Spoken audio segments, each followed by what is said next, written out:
Lalu seperti apa kesulitan yang ditemui penyidik dalam mengungkap kasus kematian diplomat Kementerian Luar Negeri yang ditemukan tewas di kamar indekos? Kita bergabung dengan staf ahli Kapolri, Hermawan Sulistyo, yang biasa saya sapa Prof. Kiki. Selamat sore Prof. Kiki. Ini hampir sepekan polisi belum simpulkan sebab dari kematian diplomat muda ini. Menurut Anda, apa sebenarnya yang menjadi penyebab sulitnya diungkap kasus kematian diplomat ini, Prof? Nah, kalau forensic policing, ya, pendekatan pemolisian yang sepenuhnya mengandalkan pada jejak-jejak forensik, ya itu tidak bisa cepat memang. Dan jangan dilihat, ini sudah seminggu. Kasus Milosevic itu 30 tahun baru terungkap.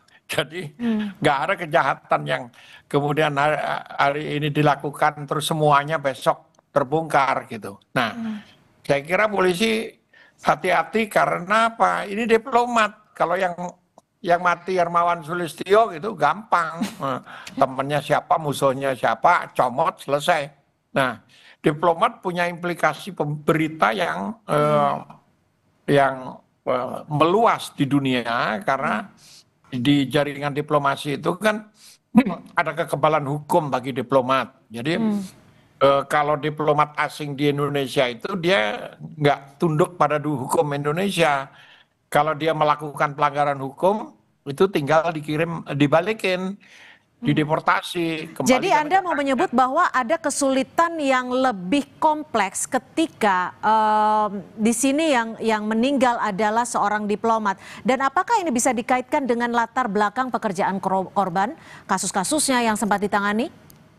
Ya, mungkin saja, mungkin sangat pribadi, masalah uang, masalah asmara, atau yang lain-lain gitu. Tapi saya nggak mau berspekulasi, kenapa?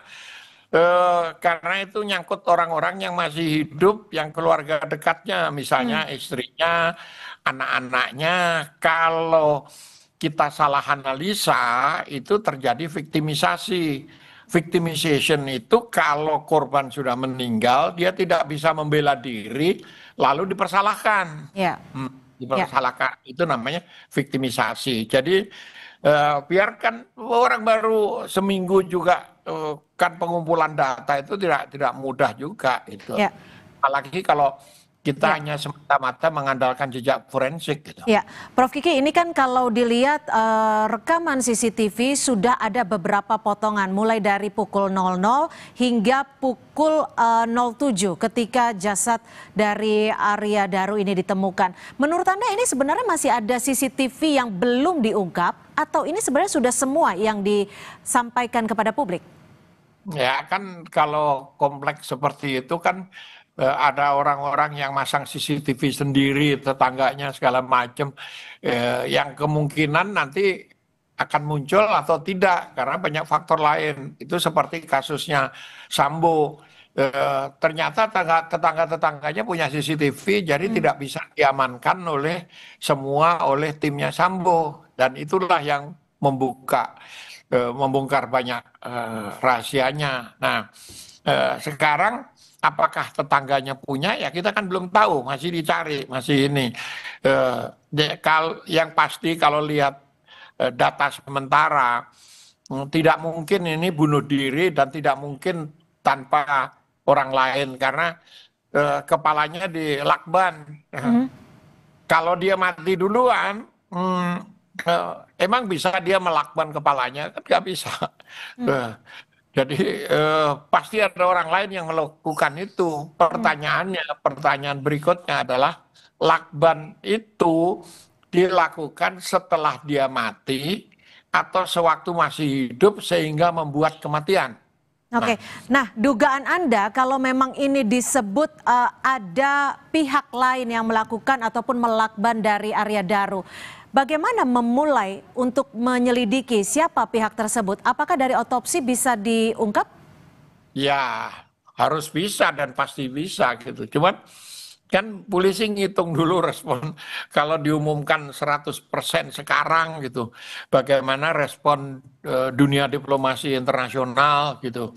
Karena ini bisa juga menakut-nakuti para diplomat asing yang ada di Indonesia atau sebaliknya diplomat Indonesia yang tugas di luar negeri gitu. Nah, itu satu pertimbangan. Pertimbangan yang lain kan seberapa kuat data yang sudah dikumpulkan. Saya yakin polisi udah punya kok, udah punya dugaan-dugaan. Cuman cari eh, lebih jauh yang bisa memperkuat analisa-analisa forensik itu gitu. Prof Kiki ini, Ya. ya, Prof Kiki ini kan kalau dari pengakuan keluarga disebutkan bahwa hubungan antara Arya Daru dan istri cukup dikatakan harmonis dan kerap kali berkontak dan juga memberikan kabar. Apakah kalau dilihat dari hal ini, apakah penyebab kematian dari Arya Daru ini berkaitan dengan personalnya sebagai seorang suami dan keluarga atau berkaitan dengan pekerjaannya sebagai seorang diplomat muda? Bisa salah satu, ya bisa hanya masalah pekerjaan, bisa saja masalah pribadi, gitu. Atau bisa juga dua-duanya berkaitan, atau bisa juga alasan lain, gitu, motif yang lain, karena belum tentu motif pekerjaan dan motif pribadi itu menjelaskan. Mungkin saja ada persoalan lain yang kita nggak tahu, misalnya apa?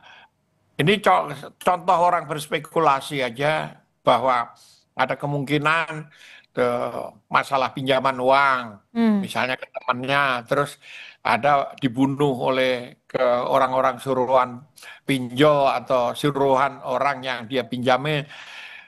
Itu baru satu.